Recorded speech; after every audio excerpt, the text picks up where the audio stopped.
अस्सलामुअलैकुम बहनों और भाइयों, वेलकम करता हूं आपको मुर्तज़ा गार्डन चैनल पे। जी आज का मेरा टॉपिक है कि मैं आपको बताने वाला हूं तुलसी प्लांट के बारे में कि तुलसी प्लांट जो है इसकी केयर के बारे में बताऊंगा और इसका जो जिस तरीके से आप इसको पौधे को बचा सकते हैं।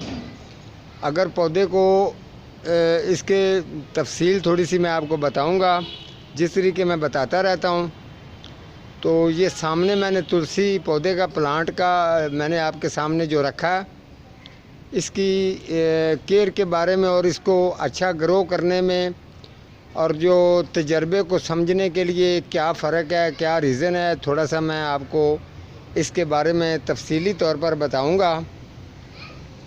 ये जो आपके सामने तुलसी प्लांट का पौधा पड़ा है, इस पर मैंने 3 पौधे लगाए थे। एक का मैंने तजर्बा किया था कोकोपीट के अंदर, लेकिन वो बेकार। कोकोपीट के अंदर लगा के मेरे उस पर 3-4 महीने का टाइम लगा, लेकिन वो नीचे से इसकी जड़ें जो हैं वो जड़ें इसकी ख़राब कर देता है। कोकोपीट की क्वालिटी ये है। उसके बाद इसके पत्ते चिचड़े से हो जाते हैं। तुलसी का प्लांट जो है उसको मुकम्मल तौर पर वो ख़राब करता है। अदरवाइज़ आपको शावर पकड़ के उसके पास घंटे के बाद आप उसको शावर करते रहेंगे तो हो सकता है ठीक रहे। लेकिन मैं जिस तरीके की रूटीन बताता हूँ, जिस पौधे की आप केयर करेंगे, संभालेंगे, उसको जिस तरीके आप लगा के जाएंगे, अगर 2 दिन आपको वेट भी पौधा को पानी के लिए करना पड़ेगा तो पौधा आपका ठीक रहेगा, ख़राब नहीं होगा। ये अच्छा, उसके अलावा फिर मैंने डीकम्पोज किया हुआ गोबर खाद और जो है बालू मट्टी मिक्स करके उसमें मैंने लगाया। उसमें भी मुझे इतना ख़ास रिज़ल्ट नज़र नहीं आया। फिर मैंने तरीका ये किया, डीकम्पोज गोबर खाद जो है ये मैंने डाल के पक्की मिट्टी के अंदर इसको मैंने ग्रो किया है। पक्की मिट्टी के अंदर मैंने फिर इसको लगाया। अभी भी ये पक्की मिट्टी के अंदर ही मौजूद है। और आप ये ज़हन में रखें, ये पौधा आपको दिखाई दे रहा होगा, ये इसके पत्ते भी चेक कर लें और ये अच्छी तरह से तसल्ली से ये चेक कर लें। किसी भी कॉम्पल जो है, किसी को प्रॉब्लम तो नहीं है, कोई परेशानी तो नहीं है, ये चीज़ होती है। और दूसरा मैं आपको बता दूं, तुलसी पौधा जो है एक ये ऐसा प्लांट है, ये एक हर्बल प्लांट है। मानता हूं मैं हर्बल प्लांट है, लेकिन आपको ये मैं बता दूं, ना तो मैं हकीम हूं ना डॉक्टर हूं। आपको इसके इस्तेमाल के कोई पत्ते खाते हैं या कोई इसके इस्तेमाल के बारे में मैं आपको नहीं बताऊंगा। मैं वो बात बताता हूं जिस बात का मैं ख़ुद तजर्बा करता हूं, ठीक है। अगर मैं आपको कहूँ जी, ये दरअसल में हम लोग जो करीब हैं अपने आप को बड़ा बनाने के लिए ऐसे बातें कर जाते हैं, ये ऐसी बातें किसी के लिए नुकसान भी हो जाती हैं। तो इस तरीके का काम नहीं करना चाहिए। जो तरीका ख़ुद आजमाएं और किसी को भी पता हो कि हाँ ये तरीका हमने भी देखा है, ये इसने आजमाया, ये ठीक है, या इस तरीके करने से किसी को पक्की गारंटी है कि ये बंदा ठीक हो गया, फिर आदमी बताता भी अच्छा लगता है। तो तकरीर करना मेरी फितरत नहीं है, ना तो मैं कोई तकरीर करने वाला कोई बड़ा इतना आदमी हूँ। मैं उतनी बात करता हूँ जितनी मुझे बात आती है।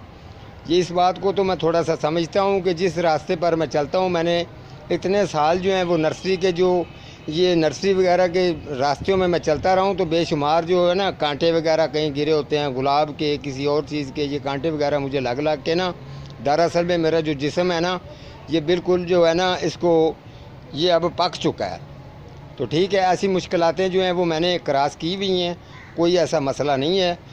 तो जिस लोगों का मैं काम करता हूँ, ये आपको कमेंट करके लिख के भी बता सकते हैं कि मुर्तज़ा माली कैसा काम करता है।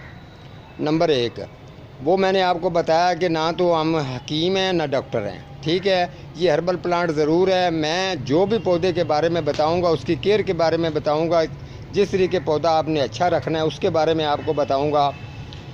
आपने ये चीज़ आजमानी है। अगर ये पौधा आपका अच्छा ग्रो कर रहा है, ये डीकम्पोज गोबर खाद पक्की मिट्टी के अंदर आपने लगा दिया, पौधा आपका ठीक रहेगा। आप इस पर अगर केमिकल खाद वगैरह ज़्यादा इस्तेमाल करेंगे तो पत्ते भी इसके चिचड़े से रहेंगे और उसके अलावा इसके ऊपर जो है वो बीमारियाँ भी ये पौधे को पड़ेंगी, ठीक है। अब आपने तरीका ये करना है, ये मर्ज़ी आपकी है, आपने जिस तरीके करना है। डीकम्पोज गोबर खाद या बालू मिट्टी उसमें मिक्स करके लगाएं तो ये अच्छा ग्रो कर जाएगा। अच्छा, ज़्यादा अच्छा रिज़ल्ट मांगते हैं तो फिर आप पक्की मिट्टी और बालू मिट्टी में लगाएं। कुछ दिन के लिए आपको वेट करना पड़ेगा, ये ठीक ठाक और अच्छी ग्रोथ करेगा। उसके अलावा जब सर्दी का मौसम आ जाएगा तो दरअसल में इसकी पत्तों की ज़रूरत पड़ती है। आपने तरीका ये करना है, आप ये आउटडोर प्लांट है, आपने सर्दियों में इसको ऐसी जगह पे रख देना जिस जगह पर इसके पत्ते ना चढ़े। अगर आप ऐसा नहीं करेंगे तो ये इसके पत्ते जो हैं ये भी ख़राब होंगे, एक दफ़ा पौधे की ग्रोथ भी रुकेगी। अच्छा, ये आपको कंप्लीट हो गया। अब वाटरिंग का टेबल टाइम सुन ले। जब आपने पक्की मिट्टी के अंदर लगाना है तो आपने इसकी 2 टाइम वाटरिंग ज़रूर करनी है। आपका पौधा जो है बिल्कुल ठीक रहेगा। ये बिल्कुल इसको सूरज का जो टेम्परेचर है, तेज़ धूप है, उस अपने जगह पे आप रखेंगे तो ये इसकी ग्रोथ अच्छी चलती रहेगी। अगर आप यहाँ फ़र्क पड़ता है, अगर आप मच्छर वगैरह घर के अंदर दाखिल होते हैं तो ये आप दरवाज़े के पास रखेंगे तो मच्छरों को ये एक दफ़ा उसको अपने लालच लगा लेता है ताकि वो कमरे के अंदर जाके आपको नुकसान ना दे सकें। एक तो इसमें क्वालिटी ये है। दूसरा ये है कि इससे थोड़ा सा जो जादू टोना वगैरह होता है उससे भी फ़र्क पड़ता है। तुलसी पौधे रखने से ये रखना चाहिए घर में, अच्छा प्लांट है। इसके अलावा आप जिस पौधे के भी बारे में बताएं, अच्छा गाइड करें तो लोग समझते हैं बड़ा ये मीर तरीम बंदा। मीर तरीम तो नहीं हूँ मैं, बार बार यही कहता रहता हूँ भाई मैं माली हूँ, मज़दूरी करने वाला। तो मेरा तो काम यही है इंशाल्लाह मज़दूरी करके अपनी मेहनत करके खाना। लेकिन आप लोगों को सच बात बताना मेरी फितरत है, ताकि हो सकता है कोई मेरे मुंह से ऐसी बात निकले जो आपके लिए बहुत ही अच्छी काम की बात हो। ठीक है जी, मिलता हूँ किसी अगले प्रोग्राम के साथ। तब तक अल्लाह निगहबान।